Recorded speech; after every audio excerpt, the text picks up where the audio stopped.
وعباد الرحمن الذين يمشون على الأرض هونا রহমানের বান্দা হলো তারা যারা জমিনের উপরে চলাফেরা করার সময় বিনয়ের সাথে চলাফেরা করে, তারা হচ্ছে রহমানের বান্দা। কার বান্দা? রহমানের বান্দা। আদর করে আল্লাহ বলছেন বান্দা, গোলাম। শয়তান নিজে অভিশপ্ত হওয়ার পর এর প্রতিশোধ নেওয়ার জন্যে আল্লাহ পাকের দরবারে বলেছিল, আয় আল্লাহ, তোমার যেই বান্দাগুলির কারণে, তোমার যেই বান্দার কারণে আমার ইবাদতগুলি নষ্ট হয়ে গেল, আমি অভিশপ্ত হয়ে গেলাম, ওই বান্দাগুলিকে লোভ দেখিয়ে আমি যেমনে পারি সবগুলিকে আমি গোমরাহ করে দেব, পথভ্রষ্ট করে দেব। আল্লাহ পাকের জবাবে বললেন, ইন্না ইবাদি লাইসা লাকা আলাইহিম সুলতান ইল্লা মান ইত্তাবাকা মিনাল গাওয়িন। আমার বান্দাদের উপরে তোমার কোনো কর্তৃত্ব নাই। আমার বান্দা, আদর করে আল্লাহ পাক বলছেন, আমার বান্দাদের উপরে তোমার কোনো কর্তৃত্ব নাই। তবে হ্যাঁ, যারা তোমার কথা মান্য করবে তারা অবশ্যই গোমরাহ হয়ে যাবে, পথভ্রষ্ট হয়ে যাবে। কিন্তু আমার সত্যিকারের বান্দা যারা, তাদের উপরে তুমি গোমরাহি, তাদেরকে তুমি পথভ্রষ্ট করতে পারবে না। তাদের উপরে তোমার কোনো কর্তৃত্ব নাই। ভাইরা আমার, হযরত ঈসা আলাইহিস সালামের ব্যাপারে, হযরত ঈসা আলাইহিস সালামকে খ্রিস্টানেরা তারা বলেছে, ওয়াকালাতিন নাসারাল মাসীহু ইবনুল্লাহ। মসিহ হচ্ছে কার ছেলে? নাউযুবিল্লাহ। বলেন সবাই নাউযুবিল্লাহ। তাকে যখন আল্লাহর ছেলে বলা হলো, আল্লাহর পুত্র বলা হলো, রব্বুল আলামিন তার জবাবে বললেন, ইন হুয়া ইল্লা আবদুন আনআমনা আলাইহি। তিনি তো একজন বান্দা, তিনি আমার বান্দা ছাড়া আর কিছুই নন। আমি তার প্রতি অনুগ্রহ করেছি। বান্দা, আমার বান্দা। আল্লাহ পাকের বান্দা হওয়ার ব্যাপারে কোন মানুষের লজ্জা থাকার কথা নয়। এমনকি আল্লাহ পাক ঈসা আলাইহিস সালাম সম্পর্কে বলছেন, লা ইয়াস্তানকিফাল মাসীহু আইয়াকুনা আবদান লিল্লাহি ওয়ালাল মালাইকাতুল মুকাররাবুন। মসিহ আল্লাহর বান্দা, তাতে কখনো বিন্দু মাত্র লজ্জা তিনি পোষণ করেন নাই যে আমি আল্লাহর বান্দা, আল্লাহর গোলাম। এটা একটা কথা হইল? এরকম লজ্জা তিনি পোষণ করেনি। এমনকি তার নিকটবর্তী ফেরেশতা যারা, তারাও আল্লাহর বান্দা, গোলাম হওয়ার জন্য তাদের ভিতরে কোনো লজ্জা নাই। যারা নাকি আল্লাহর গোলাম, এই ব্যাপারে যাদের মধ্যে লজ্জার সৃষ্টি হয়, আল্লাহর গোলাম এটা কেমন কথা, বান্দা হওয়াটা কেমন কথা। যারা গোলামীকে অস্বীকার করে তাদের সম্পর্কে আল্লাহ পাক বলছেন, ওয়া মান ইয়াস্তানকিফ আন ইবাদাতিহি ওয়া ইয়াস্তাকবির ফাসায়াহশুরুহুম ইলাইহি জামিআ। কেউ যদি আল্লাহর বন্দেগী করার ব্যাপারে লজ্জা পোষণ করে, যদি লজ্জার কারণ মনে করে, অহংকার করে, গৌরব করে, তাহলে তারা পালাবে কোথায়, যাবে কোথায়? আমি কিয়ামতের দিন সবগুলিকে এক জায়গায় করে ফেলবো। সুতরাং আল্লাহ পাকের গোলামিতে আল্লাহ যে বান্দা বলে যখন ডাকেন, লজ্জার কোনো কারণ নাই। অহংকার যে করবে সে নিজেকে ধ্বংস করবে। আল্লাহ পাক সব নবীদেরকে নিজের বান্দা বলেছেন। নবীরা কি? আল্লাহ পাকের বান্দা। হযরত ইউসুফ আলাইহিস সালাম সম্পর্কে আল্লাহ পাক বলছেন, কাযালিকা লিনাসরিফা আনহু আস-সুআ ওয়াল ফাহশা ইন্নাহু মিন ইবাদিনাল মুখলাসিন।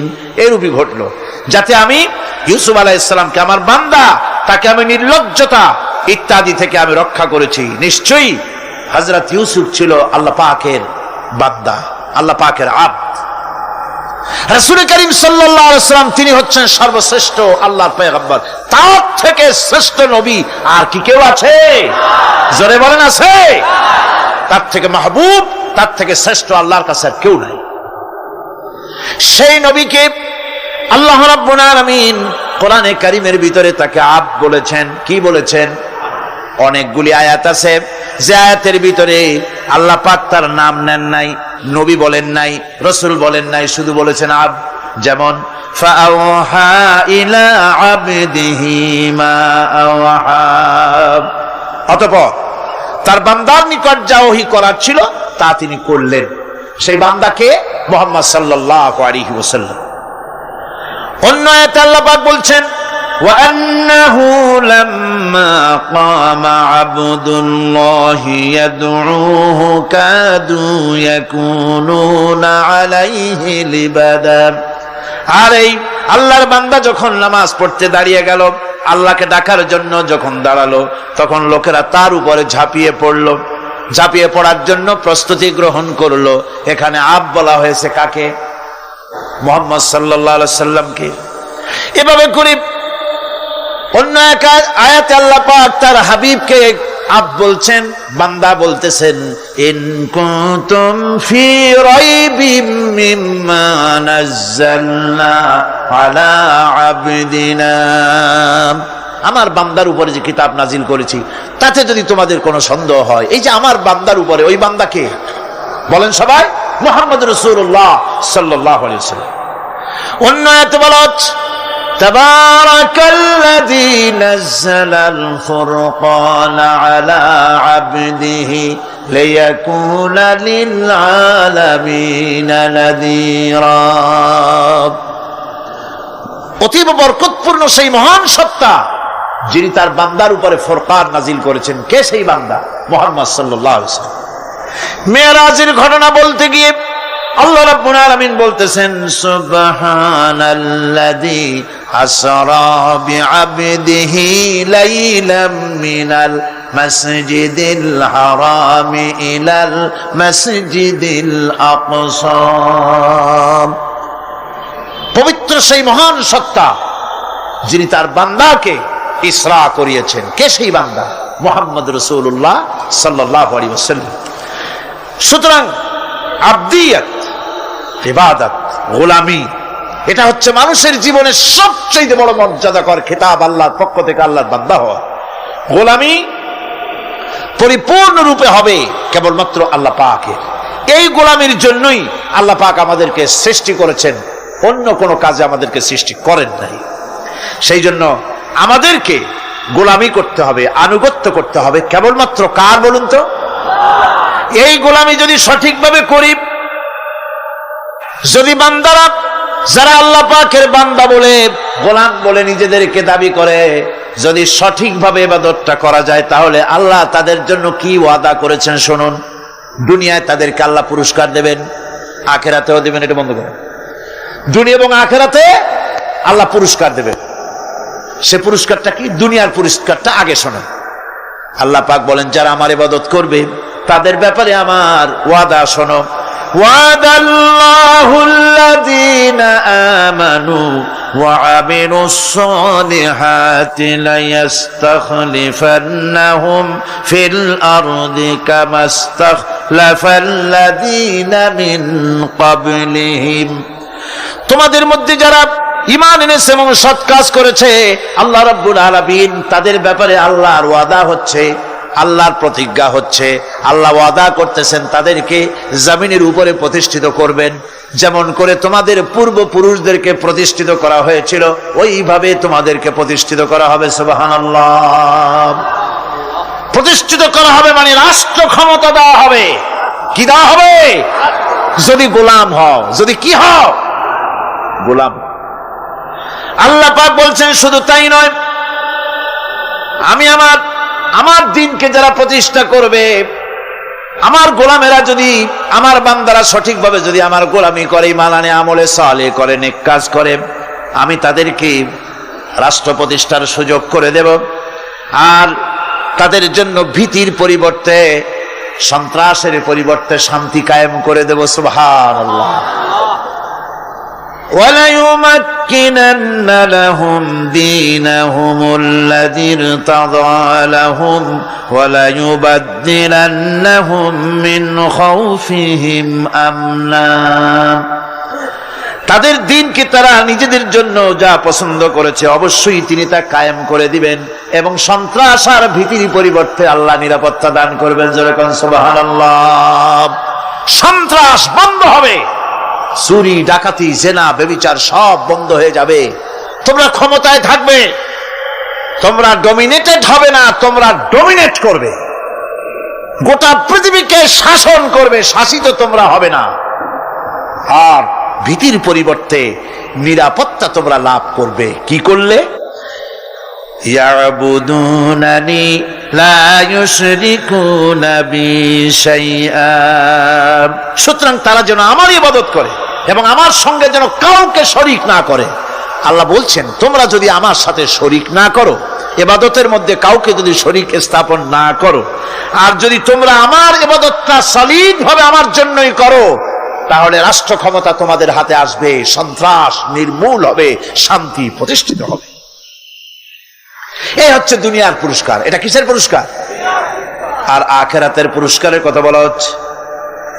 وَمَن يُطِعِ اللَّهَ وَرَسُولَهُ وَيَخْشَ اللَّهَ وَيَتَّقِهِ فَأُولَئِكَ هُمُ الْفَائِزُونَ। যে ব্যক্তি আল্লাহ এবং রাসূলের আনুগত্য করেছে, আল্লাহকে ভয় করে চলেছে, তার গজব থেকে বেঁচে রয়েছে, সেই হচ্ছে সফল কাম। সফল কাম মানে কি? কিয়ামতের দিন আল্লাহ পাক তাদেরকে জান্নাত দান করবেন। আল্লাহ পাক তাদেরকে কিয়ামতে কি দিবেন? জান্নাত দিবেন, চিরস্থায়ী শান্তির জায়গা, সেই জান্নাত লাভ করা যাবে। আল্লাহ রাব্বুল আলামিন তার হাবিব সম্পর্কে বলেন, তাবারাকাল্লাযী নাযালাল ফুরকানা আলা আবদিহি লিয়াকুনা লিল আলামিনা নাযীরা। অতীব বরকতশালী সে আল্লাহ রাব্বুল আলামিন, যিনি তার বান্দার উপরে ফুরকান অবতীর্ণ করেছেন, যাতে করে তিনি তার কওমের কাছে দাওয়াত পৌঁছান। এ কথা বলা হয় নাই লিয়াকুনা লিল আলামিনা নাযীরা, বিশ্ববাসীর কাছে যেন তিনি দাওয়াত পৌঁছাতে পারেন, আল্লাহর সম্পর্কে, জাহান্নাম সম্পর্কে ভীতি প্রদর্শন করাতে পারেন, জান্নাতের সুসংবাদ দিতে পারেন, হেদায়েতের দাওয়াত পৌঁছে দিতে পারেন। এই জন্য আমি রাসূলকে পাঠিয়েছি তাম বিশ্বের সমস্ত মানুষের জন্য। সুবহানাল্লাহি ওয়া বিহামদিহি, তিনি সকলের জন্য।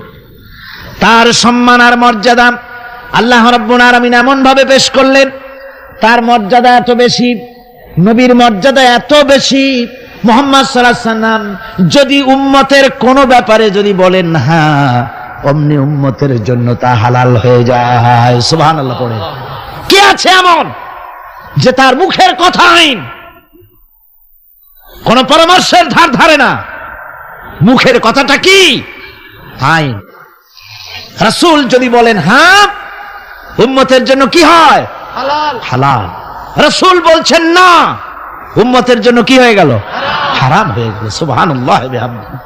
এটা হচ্ছে আল্লাহ তার রাসূলকে লেজিসলেটিভ পাওয়ার, আইন তৈরি করার অধিকার আল্লাহ তার হাবিবকে দিয়েছেন। রাসূল ছিলেন শারে, শরীয়ত প্রণেতা।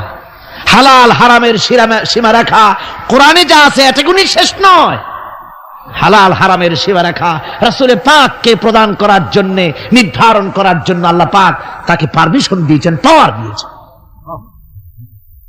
ওয়ামা আতাকুমুর রাসূলু ফাখুযুহু ওয়ামা নাহাকুম আনহু ফান্তাহু।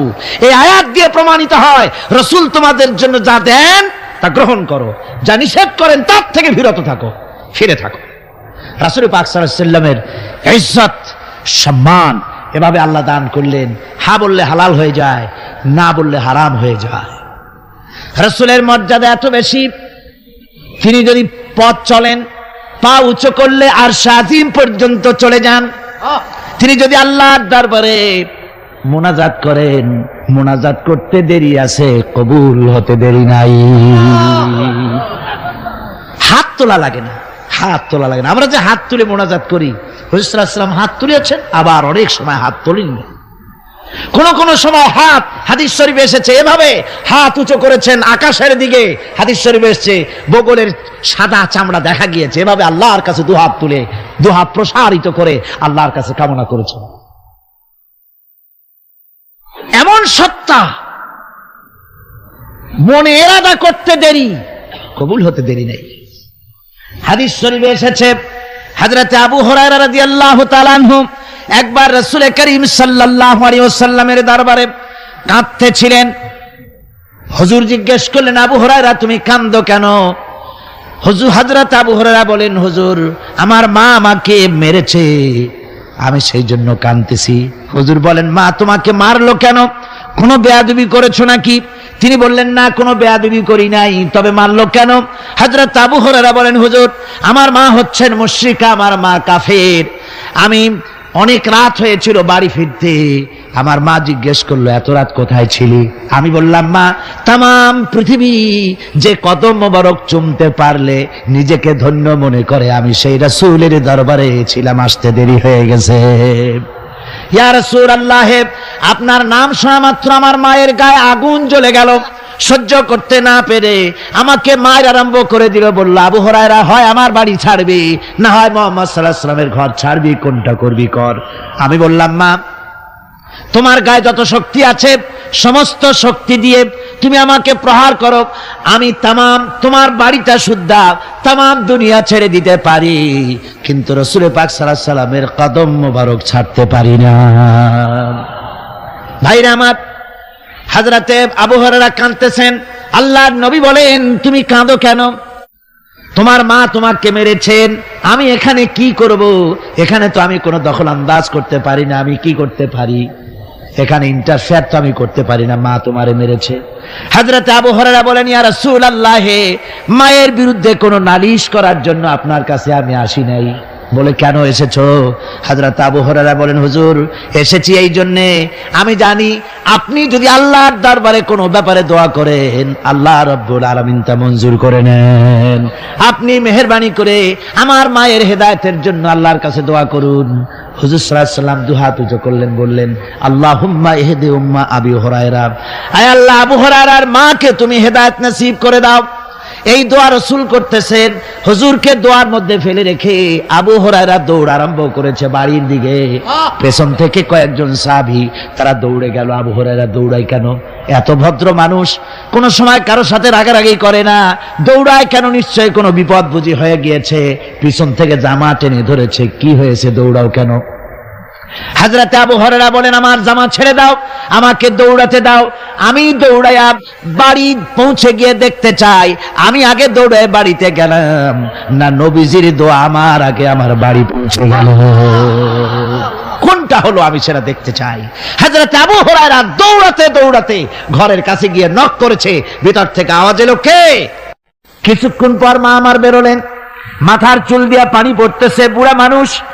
মা আমার কাছে এসে বলল, বাবা তোমাকে মারার পর আমি বড় অনুতপ্ত হয়েছি, মনে মনে অনুশোচনা করেছি, আরে আমার ছেলে তো কোনো খারাপ জায়গায় যায় নাই, কোনো খারাপ মানুষের কাছে যায় নাই, মারলাম কেন? বড় অনুতপ্ত হয়ে গেছি আমি। এই অনুশোচনা করে আমি এইমাত্র গোসল করেছি, আমাকে নিয়ে চলো তুমি বিশ্ব নবী রাসূলুল্লাহর দরবারে।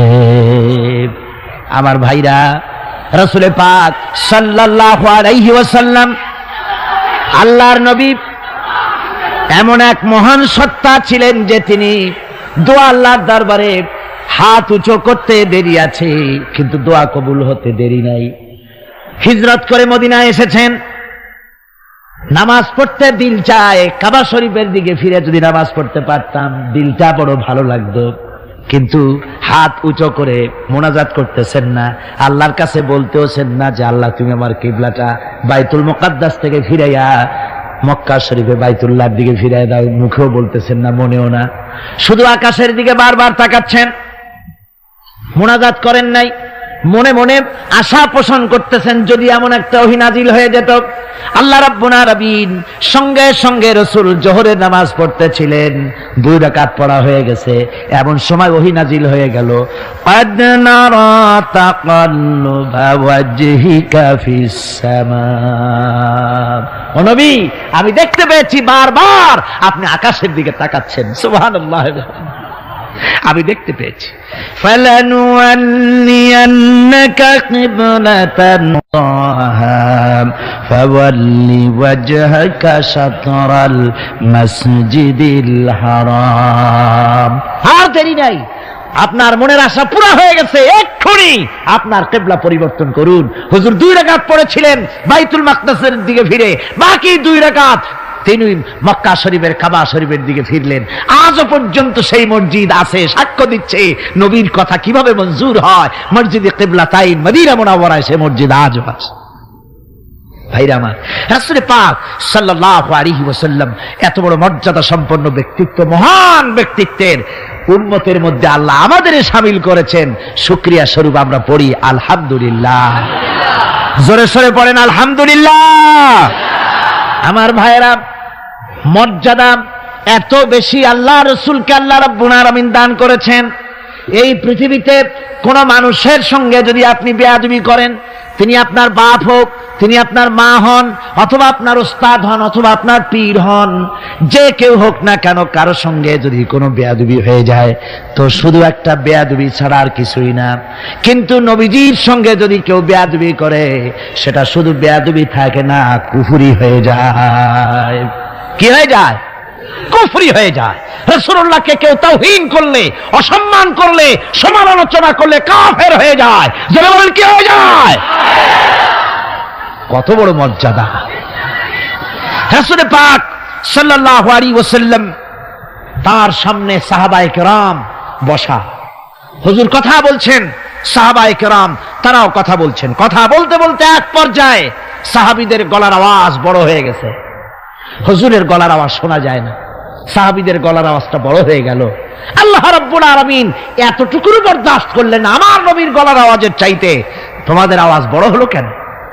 সঙ্গে সঙ্গে ওহী নাজিল হয়ে গেল। আল্লাহ রাব্বুল আলামিন বলেন, ইয়া আইয়ুহাল্লাযীনা আমানু লা তারফাউ আসওয়াতাকুম ফাওকা সাউতিন নবী। ও বিশ্বাসীরা, খবরদার, তোমরা যারা ঈমান এনেছো শোনো, তোমাদের গলার আওয়াজ যেন আমার নবীর গলার আওয়াজের চাইতে বড় না হয়ে যায়। যদি তা হয়, আনতাহবাতা আমালুকুম, জীবনের সমস্ত ভালো কাজগুলি আমি আল্লাহ বরবাদ করে দেব। আজ পর্যন্ত এই আয়াতে কারীমা রাসূল পাক সাল্লাল্লাহু আলাইহি ওয়াসাল্লামের রওজায়ে আতহারের সামনে সবুজ সাইনবোর্ডের উপরে সোনার অক্ষর দিয়ে এই আয়াতে কারীমা লেখা রয়েছে, সুবহানাল্লাহ। সর্বকালের, সর্বযুগের সর্বশ্রেষ্ঠ মহামানব, সর্বশ্রেষ্ঠ বিশ্বনবী, আল্লাহর পরে যার মর্যাদা, তিনি হচ্ছেন মুহাম্মদ রাসূলুল্লাহ সাল্লাল্লাহু আলাইহি ওয়াসাল্লাম। তার অনুসরণ করা ইবাদত, তার অনুসরণ করা কি? আর তার নাফরমানি করা কুফরি। আল্লাহ রাব্বুল আলামিন বলেন, নবী আপনি বলুন, কুল ইন কুনতুম তুহিব্বুনাল্লাহ ফাত্তাবিউনি ইউহিব্বুকুমুল্লাহ ওয়া ইয়াগফির লাকুম যুনুবাকুম ওয়াল্লাহু গফুরুর রহিম।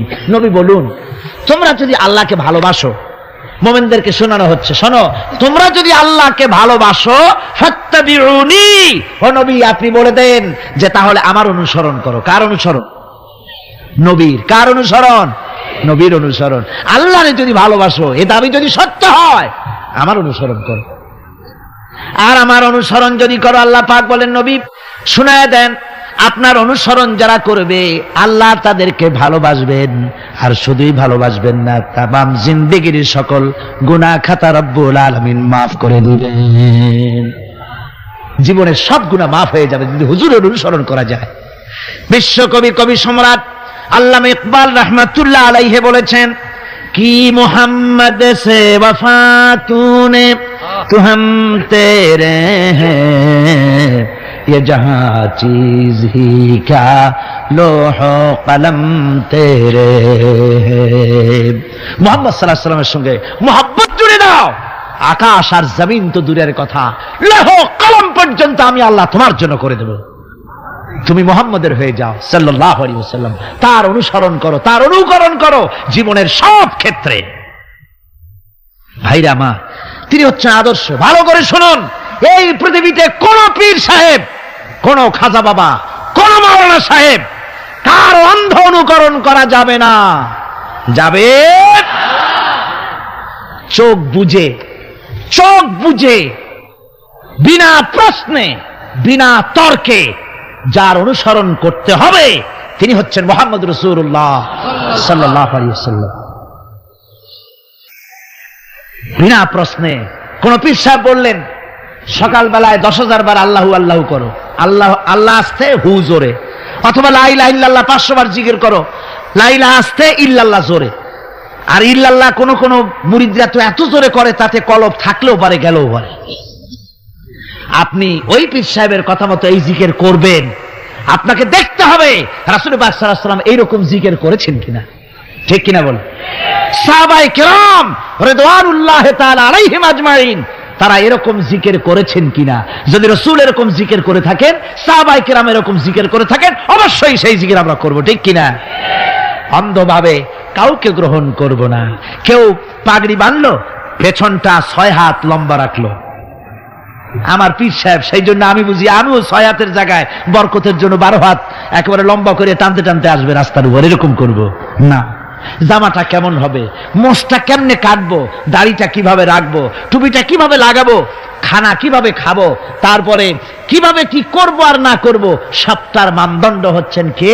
উসওয়ায়ে হাসানা। লাকাদ কানা লাকুম ফি রাসূলিল্লাহি উসওয়াতুন হাসানা। গ্রহণযোগ্য একমাত্র মহত্তম আদর্শ হচ্ছে তোমাদের রাসূল, তাকে দিয়ে গ্রহণ করতে হবে। পায়ের নখটা কেমনে কাটবে, মাথার চুলটা কেমনে কাটবে, আদর্শ হচ্ছেন মুহাম্মদ রাসূলুল্লাহ সাল্লাল্লাহু আলাইহি ওয়াসাল্লাম।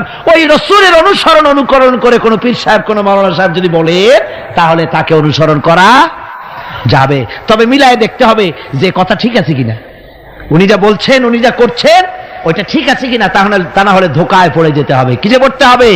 ধোকায় পড়ে যেতে হবে। আজকাল তো নানান রকম বাইর হয়েছে, বুঝলেন না? নামের আগে সৃষ্টি লাগায় দেয়।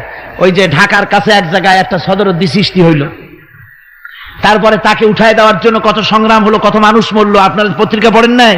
সে বলেছে রোজা না রাখলে চলবে, ইফতার আসরের সময় করলে হবে, আর রোজার দিন দুপুরের সময় চিড়ে টিড়ে খাইলে অসুবিধা নেই, বুঝলেন? যশোরে গেলাম, সেখানে শুনলাম সেই পাকিস্তান আমলে এক পীর নাকি আসছিল, এসে বলে গেছে, ভাই আসল পর্দা মনের পর্দা, এর থেকে বাইরের কোনো পর্দা না, লোক দেখা না পর্দাটা করে লাভ কি, আসল পর্দা মনের পর্দা। তারপরে মনে মনে নামাজ পড়ো, মনে মনে রোজা রাখো, মনে মনে হজ করো, যাকাত দাও, মনটা সাফ হয়ে গেলে তোমার আর কোনো অসুবিধা নাই। এই মনের পীর আসলো, আমি সেই এলাকায় গেলাম, যাইয়া শুনি এই রকমের কাম করছে। আমি বললাম ওই লোকটা যদি আবার আসে, আম গাছের সাথে বান্ধা ধুইও। তারপরে সে যখন বলবে যে আমার তো পেশাব পায়খানা করা লাগবে, আমারে ছাড়ো, তোমরা বলবা যে না ছাড়া যাবে না, মনে মনে যদি নামাজ পড়া যায় মনে মনে পেশাব পায়খানা করুন। যদি বলে আমার ক্ষুধা লাগছে অথবা পানি পান করব, তৃষ্ণা লেগেছে, বলতে হবে মনে মনে যদি রোজা রাখা যায় তো মনে মনে খাওয়া দাওয়ার কামটা সারিয়ে নেন মেহরবানি করে।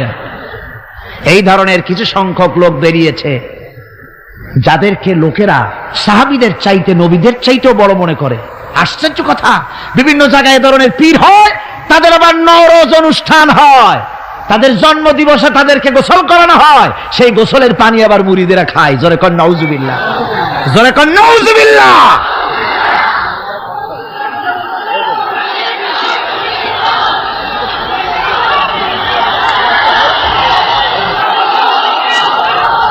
আমার ভাইয়েরা, পীর সাহেবের গোসল করা পানির ভিতরে মুসলমানদের জন্য কোনো বরকত নাই। আছে কোনো বরকত? প্রশ্নে ওঠে না। তার শরীরের কত জায়গা ধুইয়া পানি পড়তেছে, আর সেইটা মুরিদরা খায়। লজ্জা নাই, শরম নাই, ঘৃণা পর্যন্ত নাই।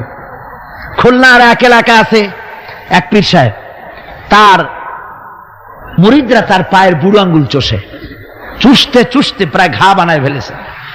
তা আমি মুরিদদের জিজ্ঞেস করলাম যে তোমরা এরকম পা আঙ্গুল চষো কেন?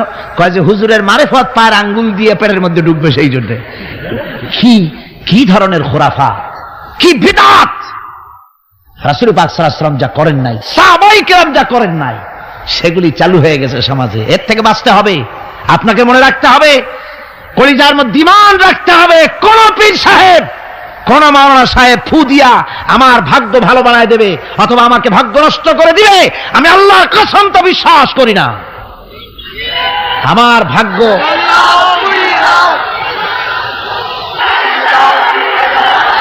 আমার ভাগ্য, আমার তাকদীর, ভালো বা খারাপ এ সবটা হতে পারে আল্লাহর পক্ষ থেকে। কার পক্ষ থেকে? জোরে বলেন, কার পক্ষ থেকে? আল্লাহর পক্ষ থেকে হতে পারে। সুতরাং আজকে আমাদের দেশে বহুত নকল পেরিয়ে গেছে। পীর মুরিদি একসময় খুব ভালো ছিল, কিন্তু যে জিনিস যত ভালো তার নকল বেরোয় তত তাড়াতাড়ি। তবে আলহামদুলিল্লাহ, এখনো আলহামদুলিল্লাহ কিছু হাক্কানি পীর এখনো আছে যারা সমাজের কাজ করেন, যারা ওইভাবে কদমবুসি নেওয়ার জন্য পা আগ বাড়ায় দেয় না। কথা বুঝতে পেরেছেন? মানুষকে সর্বনাশ করে না, বরং তাদের ইলম আছে, ইলমের দ্বারা মানুষের কাছে হেদায়েতের কথা শোনায়, সমাজ গঠনমূলক কাজ করে, আল্লাহর কোরআন প্রচার করে। এ ধরনের লোক আছে, তবে এদের সংখ্যা কম। ঠিক কিনা কম? এদের সংখ্যা কম। এরা বিভিন্ন জায়গায় মাজার তৈরি করেছে, মাজারাত তৈরি করেছে। একটা দুইটা মাজার না, বহুত মাজার। গাড়ি বাস সব থামাইয়া তারপরে তাদের কাছ থেকে, মানুষের কাছ থেকে পয়সা কালেকশন করা হয়। ঠিক কিনা? এই যে পয়সা কালেকশন করা হলো, আমি জিজ্ঞেস করি, এই টাকাগুলো যে কালেকশন করা হলো, দেওয়া হলো, এই টাকা দিয়ে কবরে যে শোয়া আছে, ওই টাকা দিয়ে তিনি কি কোনো ফায়দা পান? টাকা দরকার কার? জীবিত মানুষের না মরা মানুষের? তো কমন সেন্স নাই কেন মুসলমানের? যিনি ইন্তেকাল করেছেন, মাটির মধ্যে শুয়ে আছেন, তারে টাকা দেই কেন? উনি কি এই কমলার সিজনে কমলা কিনে খাবেন? তো টাকাটা কেন দেওয়া হয়? এই আপনার টাকা দিয়া এই মাজারকে যারা পাহারা দেয় তারা অনেক বড় লোক হয়ে গেছে। ঠিক কিনা? আবার অনেক মাজার আছে যে মাজারে কেডা শোয়া তা মাজারের পাহারাদারও জানেন। এরকম আমি নিজেও দেখেছি। জিজ্ঞেস করেছি যে কবর কার, কত তা তো জানি না। একজন আল্লাহর মাহবুব বান্দা শুয়ে আছে এখানে। কে সেই মাহবুব বান্দা? নাম টাম জানি না, স্বপ্নের মধ্যে দেখলাম আল্লাহর এক অলির কবর এখানে, সেই জন্য গম্বুজ বানাই দিছি।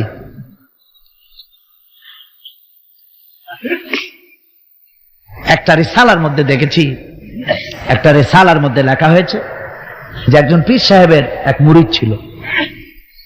তো পীর সাহেবের বাড়িতে এক মাজার আছে, সেই মাজারকে কেন্দ্র করে প্রতি বছর ওরস হয়।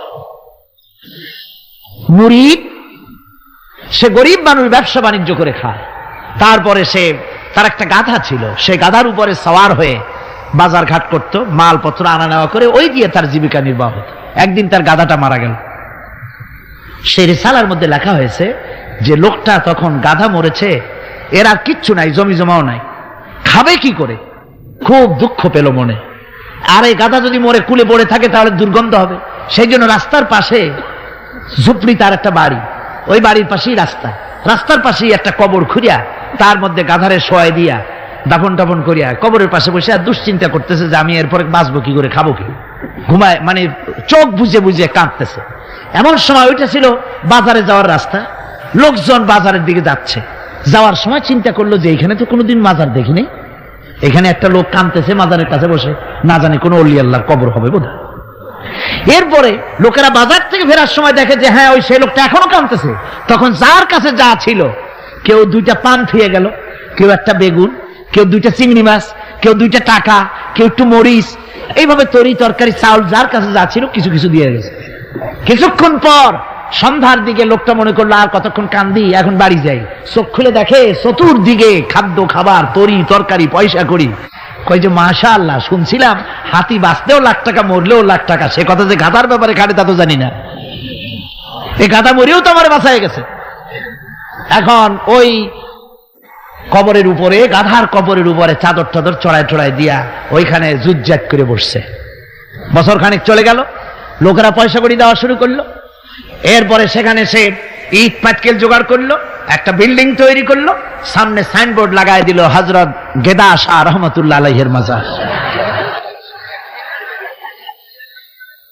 মানুষ প্রতি বছর ওর সেখানে জমা হচ্ছে, টাকার অভাব নাই। এখন এই লোক যার মুরিদ, সেই পীর সাহেবের কাছে অন্যরা এসে কয় হুজুর আপনার মাজারের আর বরকত কি, আপনার মুরিদের মাজারের কাছে মানুষ ভরা, টাকার অভাব নাই। পীর সাহেব কৌতূহল হলো যে ও আবার একটা মাজার পাইল কই। তারপরে একদিন ওই মুরিদকে ডেকে বলল, বাবা সত্যি কথাটা আমারে কও, এই মাজার কার? মুরিদ কয় যে হুজুর আপনি আমার ওস্তাদ, আপনার কাছেই সব শিখছি। কিন্তু এই কথা কাউকে বলবেন না। বললেন না, বল না কি হয়েছে, মাজারটা কার? বললো যে হুজুর, যে গাধাটা নিয়ে ব্যবসা করতাম ওই গাধাটা মরে গেল, তারে কবরে দিয়ে টিয়া এরপরে পরে এই ঘটনা হয়েছে। পীর সাহেব কয়, আমি আরো চিন্তা করছিলাম যে না জানি কোনো সত্যি কোনো পীর সাহেবের মাজার, অসুবিধা হয় নাই, তোমার ওখানে যেটার কবর ওইটার মায়ের কবর হলো আমার বাড়িতে। মানে ওই বাচ্চা গাধাটা পীর সাহেব দিয়েছিল তারে। আমার ভাইরা, আপনারা আশ্চর্য হবেন, বাংলাদেশে এরকম বহুত মাজার আছে, সে মাজারের কোনো ঠিকানা নাই, কার মাজার তারও কোনো খোঁজ খবর নাই। মানুষকে শোষণ করে টাকা পয়সা লুণ্ঠন করা হতেছে। মাজার একটা হলে তার উপরে চাদর দেওয়া লাগবে, আগরবাতি দিতে হবে, মোমবাতি দিতে হবে, গোলাপ পানি ছিটাতে হবে। কোথায় পেয়েছেন? কোন হাদিসে পেয়েছেন? মাজারে যদি চাদর দিতে হতো, রাসূল পাক সাল্লাল্লাহু আলাইহি ওয়াসাল্লামের কবরের উপরে লোকেরা সুতার চাদর দিত না, নিজের কলিজা বাইর করে কলিজা দিয়ে চাদর বিছায় দিত হুজুরের মাজারের উপরে। জান্নাতুল বাকিতে গিয়ে দেখুন, জান্নাতুল বাকিতে শহাদায়ে উহুদ আছে, সেখানে সাহাবায়ে কেরাম আছে, আজওয়াজে মুতাহহারাত আছে, বানাতে রাসূল, ইবনে রাসূল, আহলে বাইত সেখানে শুয়ে আছেন। হযরত ওসমান রাদিয়াল্লাহু তাআলা আনহুর মতো লোক সেখানে ঘুমিয়ে আছেন। রাইসুল মুফাসসিরিন হযরত ইবনে মাসউদ রাদিয়াল্লাহু তাআলা আনহু সেখানে ঘুমিয়ে আছেন। হযরত ইবনে আব্বাসের উনি ওখানে, ওনার কবর হচ্ছে গিয়ে তায়েফে। এ ধরনের ইতিহাসের মধ্যে এসছে জান্নাতুল বাকির মধ্যে কমসে কম 10,000 সাহাবায়ে কেরামদের মাজার আছে। সুবহানাল্লাহ। যায় দেখেন তো জান্নাতুল বাকিতে একটা চাদর আছে নাকি? যারা হজ করতে গেছেন কোন চাদর দেখেছেন? আগরবাতি আছে, মোমবাতি আছে, গোলাপ পানি আছে। সুতরাং এই বিদআত থেকে বাঁচতে হবে মুসলমানদেরকে। মুসলমানদের সাথে সম্পর্ক মসজিদে, মুসলমানদের সাথে সম্পর্ক কিসের? অবশ্যই মাজারের সাথে সম্পর্ক নয়। মাজারের সাথে সম্পর্ক শুধু এতটুকু, আল্লাহর ওলিদের মাজারকে ঘেরাও দিয়ে সুন্দর করে রাখুন, যাতে করে অপবিত্র না হয়। লোকেরা কেউ যদি আসে জিয়ারত করার সুযোগ পায়, শিরক বিদআত থেকে মুক্ত হয়ে এতটুকুন করা যেতে পারে। কিন্তু বিশাল আকারের গম্বুজ করে লাইট জ্বালাতে হবে, আগরবাতি মোমবাতি দিতে হবে, এটা সম্পূর্ণ বিদআত। এক শ্রেণীর লোকেরা এগুলি করে ব্যবসা করতেছে। সেই জন্য বলছি যে আমাদের ইত্তেবা করতে হবে রাসূলের। কার ইত্তেবা করতে হবে? যা রাসূল করেন নাই, যা সাহাবায়ে কেরাম করেন নাই, তা আমরা করতে পারি না। এই জন্য আমার মুসলমান ভাইয়েরা, আল্লাহর প্রতি ঈমান, রাসূলের প্রতি ঈমান, ঈমানের অর্থ হলো আল্লাহর নবীর যে কথাগুলি তিনি বলে গিয়েছেন তার ওসওয়াকে ধরে রাখা, রাসূলের আদর্শ দিয়ে পায়ের নখকাটা থেকে শুরু করে মাথার চুল পর্যন্ত গ্রহণ করতে হবে। নবী মুহাম্মদ রাসূলুল্লাহ সাল্লাল্লাহু আলাইহি ওয়াসাল্লামের তিনি যেভাবে যা করেছেন তার উল্টা পাল্টা একটাও করা যাবে না, সব করতে হবে কার কথা মতো? রাসূল পাক সাল্লাল্লাহু আলাইহি ওয়াসাল্লামের কথা মতো। রাসূলের প্রতি ঈমান এর অর্থ হলো তিনি হচ্ছেন আইনদাতা, তিনি আইন ও বিধান দিয়েছেন আল্লাহর পক্ষ থেকে। আইন ও বিধান কার পক্ষ থেকে দিয়েছেন? আল্লাহর পক্ষ থেকে। তিনি যে বিচার করেছেন সেই বিচারক হিসাবে তাকে গ্রহণ করতে হবে। তিনি যে বিধান দিয়েছেন সেটাই মানতে হবে। তিনি শাসক ছিলেন, তিনি রাষ্ট্রপতি ছিলেন, তিনি সব ছিলেন, সকলের জন্য তিনি আদর্শ। তিনি যুবকের আদর্শ, তিনি নানার আদর্শ, তিনি স্বামীর আদর্শ, তিনি পিতার আদর্শ, তিনি রাষ্ট্রপতির আদর্শ, তিনি সেনাপতির আদর্শ, তিনি শ্রমিকের আদর্শ, তিনি সকলেরই আদর্শ। ঠিক কিনা কর? সকলের আদর্শ। রাসূলের ফয়সালা প্রত্যেকটি উম্মতকে মানতে হবে। একবার একজন মুসলমান আর একজন ইহুদি রাসূলের কাছে গিয়ে উপস্থিত হলেন। ইহুদি গিয়ে নালিশ করলো হুজুরের কাছে মুসলমানের বিরুদ্ধে। হুজুর সাল্লাল্লাহু আলাইহি ওয়াসাল্লাম সে নালিশ শুনে তিনি ফয়সালা দিলেন ইহুদির পক্ষে। মুসলমান ব্যক্তি অসন্তুষ্ট হয়ে গেল। তিনি চলে গেলেন হযরত ওমরের কাছে, গিয়ে বললেন, ভাই ওমর, একটা জিনিসের বিচারের সানি করার জন্য আপনার কাছে এসেছি। কি সানি? বলে যে মুহাম্মদ সাল্লাল্লাহু আলাইহি ওয়াসাল্লামের কাছে গিয়েছিলাম, তিনি এই বিচারটা করলেন, আমি মুসলমান, নামাজ পড়ি, চাঁদা দিই, জিহাদে যাই, আর আমার পক্ষে রায় না দিয়ে রায় দিলেন তিনি ইহুদির পক্ষে। আপনি মেহেরবানি করে বিচারের সানিটা করে দেন। হযরত ওমর বলছেন, অবশ্যই আমি সানি করব, বসো। হযরত ওমর ঘরে চলে গেলেন। ঘরের ভিতর থেকে একটা তরবারি নিয়ে এলেন। তরবারিকে খাপ মুক্ত করে তিনি বললেন, আল্লাহর বান্দা যে ব্যক্তি মুহাম্মদ রাসূলুল্লাহ সাল্লাল্লাহু আলাইহি ওয়াসাল্লামের ফয়সালা করে দেওয়ার পর তার ফয়সালার সানি করতে আসে, ওর সানিটা ওর ফয়সালাটা এরকম করে করে দিতে হয়। তরবারি দিয়ে আঘাত দিলেন, লোকটি দুই টুকরা হয়ে পড়ে গেল।